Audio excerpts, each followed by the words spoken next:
হিন্দু মুসলিম ঝগড়া মারামারি না করে একে অপরের সঙ্গে মিলেমিশে থাকবেন। দুনিয়াতে চলতে গেলে একে অপরের মুআশরাত মুআমালাত, একে অপরের প্রতি ভালো সম্মান শ্রদ্ধা রাখবেন, একে অপরের বিপদে ঝাঁপিয়ে পড়বেন। কিসের হিন্দু কিসের মুসলিম মারামারি করেন? আপনারা কি জানেন হিন্দুদের রক্তের ভিতরে মুসলমানদের রক্ত আছে, আর মুসলমানদের রক্তের ভিতরে হিন্দুদের রক্ত ঢুকে আছে। আপনাদের এলাকায় ব্লাড ডোনেশন ক্যাম্প হয়, রক্তদান শিবির হয়, তা ব্লাড যখন নেওয়া হয় তখন বলা হয় নাকি এই ও হিন্দু ওর রক্ত আলাদা কর, ও মুসলিম ওর রক্ত আলাদা কর, বলে নাকি? আরে ব্লাডের মধ্যে কাস্টের কোনো ডিভাইডেড থাকে না, ব্লাডের মধ্যে কালারের কোনো ডিভাইডেড থাকে না, ব্লাডের মধ্যে জেন্ডারের কোনো ডিভাইডেড থাকে না, ব্লাডের মধ্যে গ্রুপের ডিভাইডেড করা হয়। ব্লাডের 4টে গ্রুপ, এ বি আর ও, প্রত্যেকটার মাইনাস প্লাস। এখানে অনেক মানুষ বসে আছে, দাঁড়িয়ে আছে, ও নিজের ব্লাড গ্রুপ কি ও নিজেও জানে না। আফসোস, দুঃখ লাগে। আর মুসলমানরা তো এদিকেই পিছিয়ে। মুসলমান লেখাপড়ায়, শিক্ষা দীক্ষা, চিন্তা ভাবনা, গবেষণায় পিছিয়ে। ছোট্ট একটা উদাহরণ দিচ্ছি, রেগে যাবেন না কেউ। আচ্ছা, বর্তমান পৃথিবীতে ইহুদিদের সংখ্যা বেশি না মুসলমানদের সংখ্যা বেশি? বলুন না, একটু কথা বলুন। ইহুদিদের সংখ্যা বেশি না মুসলমানদের সংখ্যা বেশি? মুসলিমদের সংখ্যা বেশি। এক কোরআন, এক মুহাম্মদ সাল্লাল্লাহু আলাইহি ওয়াসাল্লাম থেকে 200 কোটি এখন মুসলমান, ঠিক না বেঠিক? ইহুদিদের সংখ্যা খুব কম, খুব কম ইহুদিরা। তো ইহুদিদের সংখ্যা যদি কম হয়, মুসলমানদের সংখ্যা যদি বেশি হয়, যুক্তি কি বলে? বর্তমানে মার খাচ্ছে কারা? মুসলমানরা বেশি না ইহুদিরা বেশি? কেন? এদের সংখ্যা তো 200 কোটি, এরা মার খাচ্ছে কেন? কারণ হচ্ছে কি জানেন? শোনেন, কুল হুয়াল, কোরআনে আছে, কুল হুয়াল কাদিরু আলা আন ইয়াবাসা আলাইকুম আযাবাম মিন ফাওকিকুম আও মিন তাহতি আরজুলিকুম আও ইয়ালবিসাকুম শিয়াআ ওয়া ইউযীকা বা'দাকুম বা'সা বা'দ। কোরআনের দলিল বাবা, আমার কথা নয়। সূরা আনামের মধ্যে আল্লাহ বলছেন, নবী তুমি বলে দাও আমার আযাব হলো 3 ধরনের। কয় ধরনের? কয় ধরনের? আমার আযাব 3 ধরনের। 1 নাম্বার হলো মাথার উপর থেকে আযাব আসবে, শাস্তি। 2 নাম্বার হলো পায়ের তলা থেকে শাস্তি, আযাব আসবে, মানে ভূমিকম্প টুমিকম্প ইত্যাদি। আর 2 নাম্বার হলো পৃথিবীর উপরে আযাব, শাস্তি। এই আয়াতের পিছনে একটা হাদিস আছে। আল্লাহর নবী মুহাম্মদ সাল্লাল্লাহু আলাইহি ওয়াসাল্লাম আল্লাহর কাছে 3টে দোয়া চেয়েছিলেন, তার মধ্যে 2টো কবুল হয়েছে, একটা কবুল হয়নি। কি দোয়া চেয়েছিলেন? আল্লাহর নবী মুহাম্মদ সাল্লাল্লাহু আলাইহি ওয়াসাল্লাম আল্লাহকে বললেন, আল্লাহ আমি আপনার কাছে এই দোয়াগুলো চাইছি। কি নবী কি চাইছেন আপনি বলুন। তখন আল্লাহ রাসূল বললেন, আল্লাহ আমার উম্মতদেরকে আপনি দয়া করে না খাইয়ে মেরে ফেলবেন না, ক্ষুধা দিয়ে মারবেন না। আল্লাহ বললেন, নবী এ দোয়া কবুল হয়ে গেল, আপনার উম্মতদেরকে আমি না খাইয়ে মারবো না, ওরা খেয়েই ওরা মরবে, চিন্তার কোনো কারণ নেই। তো উম্মতে মুহাম্মাদিয়া এত খাওয়া খাচ্ছে, কোলেস্টেরল বেড়ে যাচ্ছে, সুগার খেতে খেতে সুগার হয়ে যাচ্ছে, আবার এত খাওয়া খাচ্ছে ভুঁড়ি বেড়ে যাচ্ছে, অসুবিধা নেই, যাক। 2 নাম্বার নবীজি দোয়া চাইলেন কি, যে আল্লাহ আমার উম্মতদেরকে আপনি ওই ফেরাউনের সঙ্গীদের সাথে, যেমন সঙ্গীরা যেমন মরে গিয়েছিল পানিতে ডুবে, ওই রকম ভাবে আপনি মারবেন না আমার উম্মতদেরকে। আল্লাহ বললেন, নবী এ দোয়া কবুল হয়ে গেল, যান আপনার উম্মতদেরকে আমি পানিতে ডুবিয়ে মারবো না। আল্লাহ ওয়াদা করলেন, আপনার উম্মতদেরকে আমি পানিতে ডুবিয়ে মারবো না। যদি 2-1টা কোনো কারণে মরে যায়, তাহলে শহীদের মর্যাদা সে পেয়ে যাবে। চলে বলুন, হয়ে গেল। 3 নাম্বার দোয়াটা চেয়েছিলেন কি জানেন? এইটা কবুল হয়নি। সেটা বলেছিলেন, আল্লাহ আমার উম্মতরা যেন নিজেদের মধ্যে মারামারি করে না মরি। আল্লাহ বললেন, নবী এটা আর কবুল হলো না। বড় দুঃখ লাগে কি জানেন? এই কোরআন পাঠালো আল্লাহ কোরআনে বললেন, ওয়াতাসিমু বিহাবলিল্লাহি জামিয়াম ওয়া লা তাফাররাকু, তোমরা আল্লাহর রশিকে মজবুত করে ধরো, আল্লাহর কোরআন নবীকে অনুসরণ করে মজবুত করে ধরো, নিজেদের মধ্যে মারামারি ঝগড়া করিও না। আর আমরা কি করলাম জানেন? এই কোরআনকে নিয়ে সারা পৃথিবী গবেষণা করলো। America, London, France, Britain, Japan, Jordan, জার্মানির ঠান্ডা করে বসে বসে কোরআন কিনে গবেষণা করলো। কারা করলো? Humphry Davy, Michael Faraday, Einstein, Isaac Newton, doctor Maurice Bucaille, mister Cook, mister Jabiri, mister Campbell, Raja Rammohan Roy, Ishwarchandra Vidyasagar, Rabindranath Tagore, Acharya Jagadish Chandra Bose, Francis Drake, Williams Keith Moore, Williams Harvey, Thomas, George Bernard, এরা কোরআন কিনে গবেষণা করলো। আর আমরা কিছু মৌলবি, সকলে নয়, ভুল হবে বলা। আমরা কিছু মৌলবি কি করলাম, এই কোরআনটাকে নিয়ে তেল পড়া, পানি পড়া, ওয়াজ করা, খতম পড়া, তাবিজ মোড়া, ঘর বন্ধ করা, আর নিজেদের মধ্যে মারামারি করা। কিরকম মারামারি? গোল টুপি, লম্বা টুপি, চেরা জামা, ফাড়া জামা, তবলিগ, ফুরফুরা, বেরেলি, ওয়াহাবি, জামাত ইসলামী, আহলে হাদিস, বুকে হাত বাঁধা, নাভির নিচে হাত বাঁধা, জোরে আমিন বলা, আস্তে আমিন বলা, 20 রাকাত তারাবি, 8 রাকাত তারাবি, 1 রাকাত বেতের, 3 রাকাত বেতের, কিয়াম করা না করা, মোনাজাত করা না করা, জানাজার পরে দোয়া করা না করা। এ ওর বলে কাফের, ওর বলে কাফের। ঠিক না ঠিক? আমার বাপেরা অনুরোধ করে বলে যাচ্ছি, এইগুলো থেকে একটু সরে এসে আল্লাহর কোরআন মোতাবেক, রাসূলুল্লাহ সুন্নাহ মোতাবেক একটু জীবনযাপন করি চলুন। ওই সমস্যাযুক্ত জিনিসে থেকে একটু এড়িয়ে থাকবেন। এজন্য আপনি আমার বক্তব্যতে আপনি কোনোদিন পাবেন না। আমি এখানে বসে বসে বলছিলাম যে আমি বিতর্কিত আলোচনাগুলো কেন রাখি না স্টেজে, জানেন কেন রাখি না? আমি কি রাখতে পারি না? সব পারি গো বাপ, আল্লাহ আমার ক্ষমতা দিয়েছে, কিন্তু আমি রাখি না। কেন জানেন? সামান্য টুপি নিয়ে মারামারি করে কি করব? আরে ইসলামে আছে মাথায় কিছু দিয়ে নামাজ পড়। আমরা কি করলাম? ইসলাম বলছে দেখ না ও মাথায় কিছু দিয়েছে কিনা দেখতো। আমরা দেখলাম কি দিয়ে নামাজ পড়ছে, সেইটার উপরে ফতোয়া মারলাম। ও টুপিটা গোল, লম্বা, উঁচু, 5 কলি, রুমাল হয়ে গেল।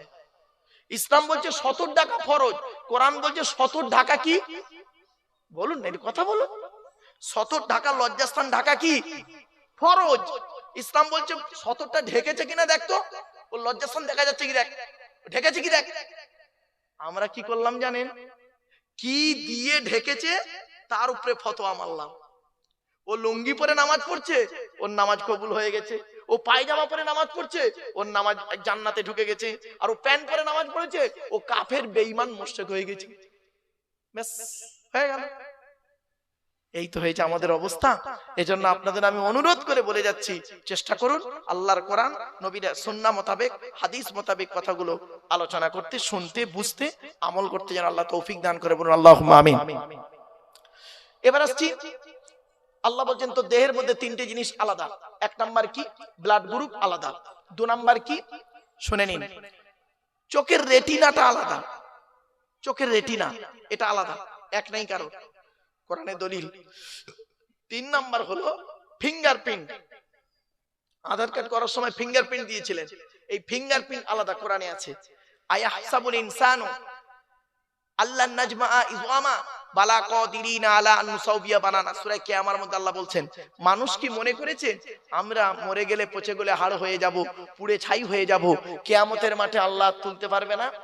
এই পৃথিবীতে যেমন ওদের বুড়া আঙুলের ছাপ যেমন কারোর সঙ্গে যেমন কারোর কোনো মিল নেই, কিয়ামতের মাঠে কারোর সঙ্গে কারোর কোনো মিল পাবে না। জোরে বলুন সুবহানাল্লাহ। এই কোরআন কে নিয়ে গবেষণা করলো সারা বিশ্ব, আর আমরা সেই কোরআন থেকে পিছিয়ে পড়ে রইলাম। চলুন আরো দুটো এগিয়ে যাচ্ছি।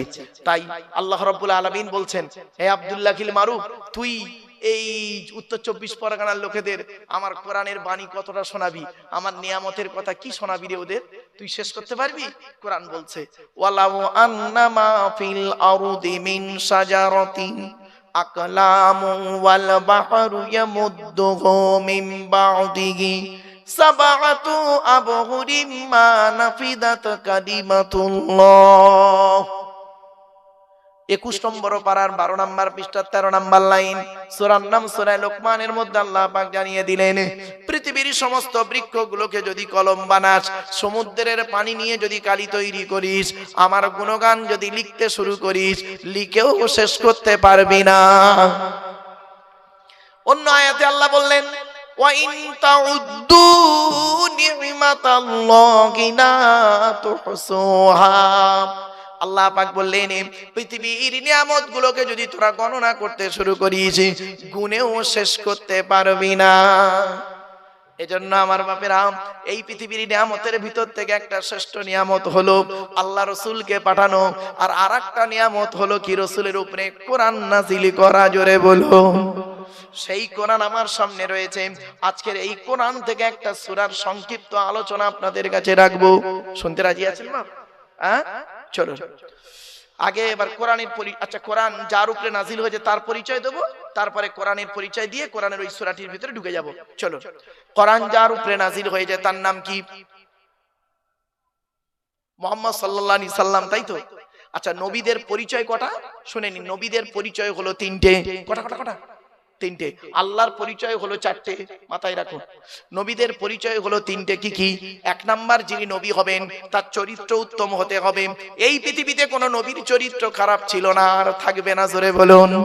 প্রত্যেক নবীর চরিত্রকে আল্লাহ পাক উত্তম করে পাঠিয়েছেন। এজন্য নবীদের সম্পর্কে বাজে মন্তব্য কোনোদিন করতে যাবেন না। সাহাবীদের সম্পর্কে বাজে মন্তব্য কোনোদিন করতে যাবেন না। প্রত্যেকটা সাহাবী হলেন নক্ষত্রের ন্যায়। আল্লাহ রাসূল বলেছেন, আসহাবিকান নুজুম বিআইয়িহিম ইক্তিদাইতুম ইহতিদাইতুম। আমার প্রত্যেকটা সাহাবী হলো নক্ষত্রের ন্যায়। যাকে অনুসরণ করবে তার মাধ্যমে দুনিয়াতে শান্তি সম্মান পাবে, আখিরাতে জান্নাত পেয়ে যাবে। চলো এবার আসছি। এক নাম্বার হলো নবীদের, নবী যিনি হবেন তার চরিত্র উত্তম হতে হবে। দুই নাম্বার হলো যিনি নবী হবেন তার উপরে আল্লাহর তরফ থেকে ওহী নাযিল হতে হবে। তিন নাম্বার হলো যিনি নবী হবেন তার দ্বারাই অলৌকিক ঘটনা ঘটতে হবে। একটা হোক বা 50টা হোক, পৃথিবীতে যত নবী এসেছেন প্রত্যেক নবীর মাধ্যমে আল্লাহ পাক 1 থেকে 50টার ভিতরে মুজিজা দিয়েছেন। আমার নবী বিশ্ব নবী কুল কায়নাতের রাসূল রাহমাতুল লিল আলামিন মুহাম্মদ সাল্লাল্লাহু আলাইহি ওয়াসাল্লামের মাধ্যমে আল্লাহ পাক পৃথিবীতে 1000-এরও বেশি মুজিজা দিয়েছেন। সর্বশ্রেষ্ঠ হলো এই কোরআনুল কারীম নাযিল করা।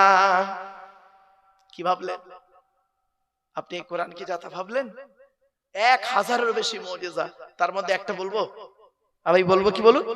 এই দেখেন, একটা ছোট্ট মুজিজা বলছি, মানে সংক্ষিপ্ত সময়ের মধ্যে। মুজিজা ছোট নয়, মানে ঘটনাটা ছোট্ট করে বলছি বোঝার জন্য। আল্লাহ রাসূল একদিন দাঁড়িয়ে আছেন, সঙ্গে কিছু সাহাবী রয়েছেন। আল্লাহর নবী দাঁড়িয়ে আছেন, সঙ্গে কিছু সাহাবী আছেন। একটা মৌমাছির দল উড়ে উড়ে যাচ্ছে। আল্লাহর নবী মৌমাছিদের দিকে লক্ষ্য করে বললেন, হে মৌমাছির দলেরা দাঁড়িয়ে যাও। সঙ্গে সঙ্গে মৌমাছির দলটা দাঁড়িয়ে গেলেন। যেই দাঁড়িয়ে গেল, আল্লাহ রাসূল বললেন, আমি তোমাদেরকে একটা প্রশ্ন করব, উত্তরটা আমাকে দিয়ে যাও। আল্লাহর নবী বললেন, ওরে মৌমাছির দল, পৃথিবীর জমিনে 1000 রকমের ফুল আর ফল থেকে খাবার সংগ্রহ করো। কোনটা টক, কোনটা মিষ্টি, কোনটা তিতো, কোনটা কষা। তো তোমাদের পেটের ভিতরে মধুটা এত মিষ্টি হয় কিভাবে? সঙ্গে সঙ্গে মৌমাছির দলের ভিতর থেকে একটা মৌমাছির জবানকে আল্লাহ খুলে দিলেন। ওই সময় সঙ্গে সঙ্গে একটা মৌমাছি বলল, কি জানেন? আসসালামু আলাইকা ইয়া রাসূলুল্লাহ, আসসালামু আলাইকা ইয়া হাবিবাল্লাহ। আমরা হলাম কর্মী মৌমাছি, আমাদের চাকে রানী মৌমাছি বসে আছেন। তিনি আমাদের আদেশ করেছেন, তোমরা যেখান থেকে মধু সংগ্রহ করবে সেখান থেকে আমার চাকে আসার মাঝখানে রাস্তায় যতটুকু সময় পাবে আখিরি নবীর উপরে দরুদ পড়তে পড়তে আসবে। কি ভাবলেন বাপেরা? বাড়ি থেকে ভাববেন। চলুন এবার আসছি, আমাদের নবীর পরিচয়টা দিয়ে দিই। আমাদের নবী কোন বংশের মানুষ ছিলেন? কুরাইশ। কুরাইশ কার নাম শুনে নিন। মুহাম্মাদের বাপের নাম আব্দুল্লাহ, আব্দুল্লাহর বাপের নাম আব্দুল মুত্তালিব, আব্দুল মুত্তালিবের বাপের নাম আব্দে মান্নাফ, আব্দে মান্নাফের বাপের নাম হাশেম, হাশেমের বাপের নাম কুসাই, কুসাইয়ের বাপের নাম কিলাব, কিলাবের বাপের নাম মুররা, মুরার বাপের নাম লুবাই, লুবাইয়ের বাপের নাম কাব, কাবের বাপের নাম গালিব, গালিবের বাপের নাম ফিগির, ফিগির থেকে কুরাইশ বংশ এসেছে। বাবা সুবহানাল্লাহ বলতে এতই কষ্ট আপনাদের? যদি কষ্ট হয় আর বলবো না সুবহানাল্লাহ বলতে, চিন্তার কোনো কারণ নেই। রাসূলুল্লাহর পরিচয় পাচ্ছেন আপনি। শুধু তো আমরা পরিচয় না দিয়ে নবী নবী করে চিৎকার করি। চলুন, নবীর বাপের নাম আব্দুল্লাহ, মায়ের নাম আমিনা, দাদার নাম আব্দুল মুত্তালিব, দাদির নামটা কি? নেতিলা বিনতে খব্বাব ব্রাকেটে ফতেমা, কেউ বলেছেন সামিরা। নবীর নানার নাম হলো আব্দুল ওয়াহাব জুগুরি, নবীর নানির নাম হলো বারিরা বা বাররা, নবীর দুধবার নাম হলো হালিমা, নবীর দুধ বাপের নাম হলো হারেস, নবীর দুধ ভাইয়ের নাম আব্দুল্লাহ, নবীর বাপের নাম আব্দুল্লাহ, নবীর দুধ ভাইয়ের নাম আব্দুল্লাহ। দুটো যেন এক করে ফেলবেন না। নবীর জন্ম 570 খ্রিস্টাব্দে। ইংরেজি কি মাস ছিল?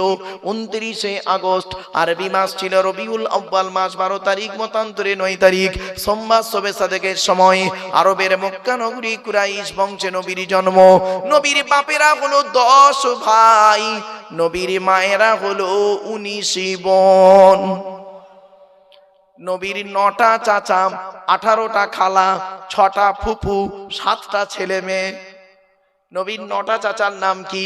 বড় চাচার নাম হারিস, জুবাইর, মুকাইম, ফাইদাক, জাইদাক, আবু লাগাব, হামজা, আব্বাস, আবু তালেব। নবীর বাপ হলো আব্দুল্লাহ। নবীর 7টা ছেলে মেয়ে, 3টে পুত্র সন্তান, 4টে কন্যা সন্তান। 3টে পুত্র সন্তানের নাম কি? বড় ছেলেটার নাম হলো কাসেম, পরের ছেলেটার নাম হলো তাহের বা তৈয়েব, ছোট ছেলেটার নাম হলো ইব্রাহিম। 4টে কন্যা সন্তানের নাম কি? বড় মেয়েটার নাম জাইনাব, রুকাইয়া, উম্মে কুলসুম, ছোট মেয়েটার নাম হলো ফাতেমা।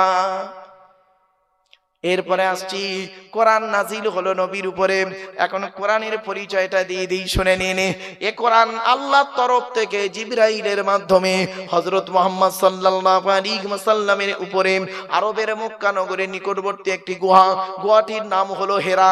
হেরা নামক গুহাতে 610 খ্রিস্টাব্দে, কত কত কত 610 খ্রিস্টাব্দে 1 ফেব্রুয়ারি সোমবার, এগুলো মনে রাখবেন।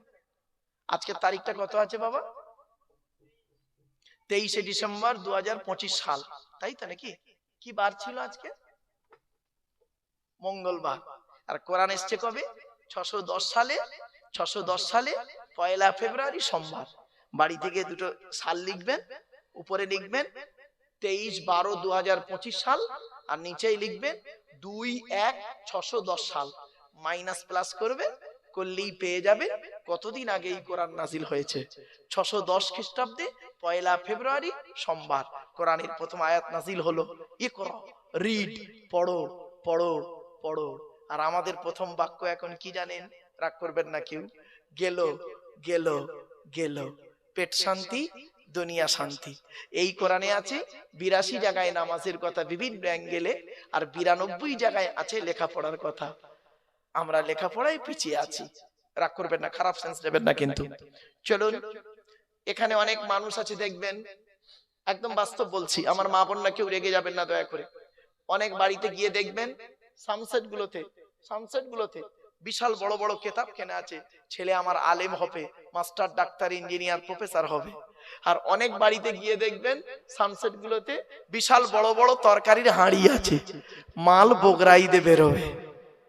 বাবা, হাঁড়ি দিয়ে ঘর ভর্তি না করে কিতাব দিয়ে ঘর ভর্তি করুন। ছেলেকে ধনী না বানিয়ে জ্ঞানী বানিয়ে যান, ছেলেকে ধনী না বানিয়ে জ্ঞানী বানিয়ে যান। অনুরোধ করে বলে যাচ্ছি, শতমূর্খ লয়ে আমি স্বর্গে নাহি যাব, দ্বাদশ পণ্ডিত নিয়ে পাতালেই রব। 100 জন মূর্খ মানুষকে নিয়ে স্বর্গে গিয়ে কোনো লাভ নেই, 12 জন শিক্ষিত লোককে নিয়ে নরকে থাকা অনেক ভালো। মূর্খ বন্ধুর থেকে শিক্ষিত শত্রু ভালো। জ্ঞানী গুণী বুদ্ধিজীবী মানুষ লেখাপড়ার গুরুত্ব কত বেশি জানেন, শুনলে চমকে যাবেন। ছোট্ট একটা উদাহরণ দিচ্ছি, আপনাদেরকে অনুরোধ করে বলে যাচ্ছি, আপনারা যেমন ছেলেদেরকে মাধ্যমিক, উচ্চ মাধ্যমিক, বিএ পাস, এমএ পাস, আলেম, হাফেজ, মাস্টার, ডাক্তার, ইঞ্জিনিয়ার, প্রফেসর করাচ্ছেন, সাথে সাথে মেয়েদেরকেও মাধ্যমিক, উচ্চ মাধ্যমিক, BA pass, MA pass, আলেমা, হাফেজা, master, doctor, engineer, professor করাবেন। কারণ কি জানেন? ইংরেজিতে একটা কথা আছে, one mother's is equal to 100 teachers. একটা মা হলো 100 জন শিক্ষকের সমতুল্য। একজন পুরুষ যদি শিক্ষিত হয়, সে কেবল নিজেই শিক্ষিত হয়। একজন নারী যদি শিক্ষিত হয়, গোটা পরিবারটা শিক্ষিত হয়। নারী শিক্ষার গুরুত্ব খুব বেশি গো বাপ। এই কোরআনে 3টে সূরা আছে শুধু নারীদের আলোচনা। সূরা নিসার মধ্যে নারীদের আলোচনা, সূরা নূর নারীদের আলোচনা, সূরা আহজাব নারীদের আলোচনা। কোথায় আছেন আপনি? আপনি তো সব ভাবেননি কোনোদিন। এই কোরআনে আছে 250 রকমের হারাম। কত কত কত? 250 রকমের হারাম। আর এই কোরআনে আছে 250 রকমের হালাল। আপনি কটা হারাম জানেন? ওই সুদ খাওয়া, মদ খাওয়া, ঘুষ খাওয়া, বিয়ের পণ্য বা নারী নির্যাতন করা, জমির আল চুরি করা, হুক মেরে কারেন্ট নেওয়া জানে না। 250 রকমের হারাম। 2-4টা বলবো? হ্যাঁ, এই দেখুন, স্ত্রীর পিতামাতাকে গালি দেওয়া হারাম। স্ত্রীর পিতামাতাকে, শ্বশুর শাশুড়ি গালি দেওয়া হারাম। এবার আপনি এখানে বসে ভাবুন, ঈদের দিন রাতের বেলা একটু রাত করে ঘুমিয়েছেন, সকালবেলা আপনার স্ত্রী ঈদের দিন সকালবেলা উঠতে একটু দেরি করেছে বেচারা, উঠতে পারে না ঠিক মতো। এখন খাবার তৈরি হয়নি, ও করেছে কি ঈদের নামাজ পড়তে যাবে, খাবার এখনো হয়নি, স্ত্রীকে করলো কি ঈদের দিন সকালবেলা তার মামাসি তুলে গালাগালি করলো, এমনকি মরা বাপটাকে কবর থেকে তুলে আনলো, মরা মাটাকে কবর থেকে তুলে আনলো, তার চোখের পানি ফেলেই দিয়ে ও করলো কি গোসল করে নতুন জামা কাপড় পরে আতশ সুরমা মেখে 2 রাকাত ঈদের নামাজ মাঠে গিয়ে ঈদের নামাজ পড়ে ইমাম সাহেবের বুকে বুকে মিলছে, হাও মনে করলো ঈদের নামাজ আল্লাহ কবুল করে ফেলেছে। এত সোজা নয়, এত সোজা নয়। কোরআনে বলা হয়েছে নাসাবা ওয়া সিহরা, শ্বশুর জামাইয়ের সম্পর্ক আল্লাহ দিয়েছে, দিয়ে বংশ বিস্তার করেছে। কোথায় আছেন আপনি? আরেকটা বলছি শুনুন, আরেকটা হারাম। আল্লাহ রাসূল বলেছেন লানাল্লাহু মান সারাকা মানারাল আরদি, ওই সমস্ত লোকেদের প্রতি আল্লাহর গজব জাহান্নাম যারা জমির আল চুরি করে করে জমি বাড়িয়ে নেয়। কত আলচোর চাচা বসে আছে আল্লাহই ভালো জানি, রাগ করবেন না। আরেকটা হারাম দিচ্ছি, রাগ করবেন না আমাকে। আল্লাহ বলছেন ইন্নাল্লাযীনা ইয়াকুলুনা আমওয়ালাল ইয়াতামা যুলমান ইন্নামা ইয়াকুলুনা ফি বুতুনিহিম নারা ওয়া সায়াসলাউনা সাঈরা। 4 নম্বর পারা 17 নম্বর পৃষ্ঠা 14 নম্বর লাইন, সূরার নাম সূরা নিসা 10 নম্বর আয়াত। যারা নিশ্চয়ই যারা এতিমের মাল খেয়ে নেয়, এতিমের মাল যারা খায়, এতিমের মাল যারা ভক্ষণ করে, ওরা ওদের পেটে নরকের আগুনগুলো ঢোকাতে শুরু করে। আমি আল্লাহ ওদের নামে ওদের জন্য সাইর নামক জাহান্নাম নির্ধারিত করে রেখে দিয়েছি। রাগ করবেন না। বাপ মারা গেছে, চাচা বেঁচে আছে, বাপ মারা গেছে, চাচা বেঁচে আছে, ছোট ছোট ভাইপোদের সম্পত্তি চাচা নিজের নামে রেকর্ড করে বসে আছে, উনি আবার হাজি সাহেব। রাগ করবেন না। যারা ইতিমের মাল খেয়ে নেয় তারা হলে জাহান্নামী। বাবা কত মাদ্রাসা আছে দেখবেন, কত মসজিদ আছে, কত ব্যক্তি আছে দেখবেন এতিম বাচ্চাদের নামে চাঁদা তুলে, এতিমদের নামে চাঁদা তুলে নিজের গাড়ি বাড়ি বিল্ডিং করে ফেলেছে। বাবাজি আরো দেখেন হারাম কেমন বেরোচ্ছে টুকটুক টুকটুক করে। রাগ করবেন না, অতি বাস্তব কথা বলে যাচ্ছি। হুকমের কারেন্ট নিয়ে চাচা আমার পাকা চালিয়ে তাহাজ্জুদের নামাজ পড়ছে, চুরি করা কারণে পাকা চালিয়ে তাহাজ্জুদ। বাবা বাবা, হারাম শুনবেন। 250 রকমের হারাম আছে এই কোরআনে, 250 রকমের হালাল আছে এই কোরআনে। আমার বাপেরা, আজকে যে কিতাবের আলোচনা শুনতে বসেছেন, আমি এই জন্যই আপনাদেরকে বলেছিলাম ওয়াজ শোনার লোকের খুব অভাব গো বাপ, আওয়াজ শোনার লোকের অভাব নেই। তাই আমার কপাল খুব ভালো যে আপনারা এখানে কষ্ট করে বসে আছেন। আমার পরবর্তী বক্তা আওলাদে মুজাদ্দিদুজ জামান, তিনি আসবেন, আখরি মোনাজাত করবেন, তার জ্ঞান গর্ব বক্তব্য আপনারা শুনবেন। তাই তার অপেক্ষায় হয়তো আপনারা অনেকে বিক্ষিপ্ত ভাবে এতায় ওতায় ছড়িয়ে ছিটিয়ে আছেন। বাবা আমার তো তেমন ইলম কালাম নেই, আমার তেমন জ্ঞান নেই বাপ, তবে যতটুকু আল্লাহ দিয়েছে তার ভেতর থেকে আপনাদেরকে যতটুকু আল্লাহ পাক বলাচ্ছেন সেগুলো আপনাদের কাছে তুলে ধরছি। চলুন এগিয়ে যাচ্ছি। এ কোরআনের পরিচয় হলো 610 খ্রিস্টাব্দে 1 ফেব্রুয়ারি। মনে আছে না ভুলে গেলেন? কোরআন 610 খ্রিস্টাব্দে 1 ফেব্রুয়ারি সোমবার কোরআনের প্রথম আয়াত নাজিল হলো ইকরা, রিড, পড়ো পড়ো পড়ো। এই কোরআন নাজিল হলো কিভাবে? এর ভেতরে কি আছে? 30টা পারা, 30টা পারা, 540টা রুকু, 114টা সূরা, 14 থেকে 15 খানা সাজদা, 7টা মঞ্জিল, 8 থেকে 12 খানা সাক্তা, 6666টা আয়াত, কেউ বলেছেন 6236টা আয়াত, 3,23,215টা অক্ষর।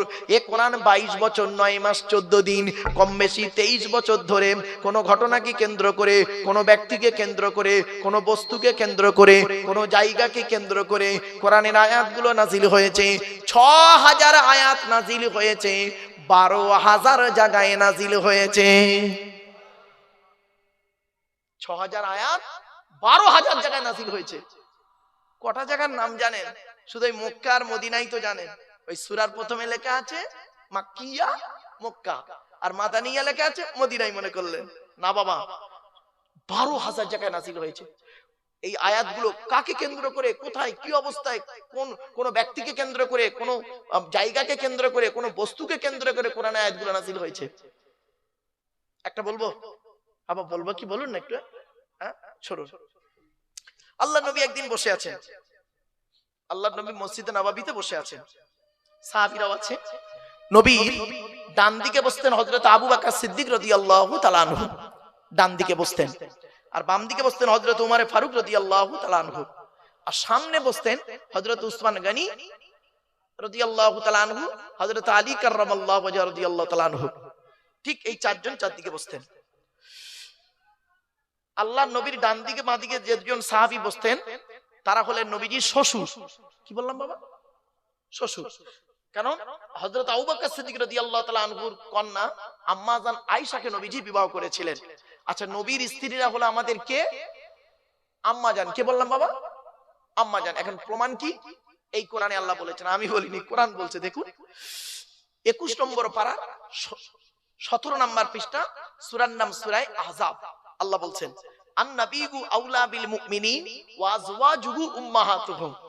মুমিনদের কাছে সর্বোত্তম হলো নবী, আল্লাহর পরে নবী। আর ওয়াজওয়াজুহু, নবীর স্ত্রীরা হলো উম্মাহাতুহুম, তাদের মায়ের মতো। এজন্য আমরা বলি আম্মা জান আয়েশা, আম্মা জান খাদিজা, আম্মা জান হাফসা। এটা মাথায় রাখুন।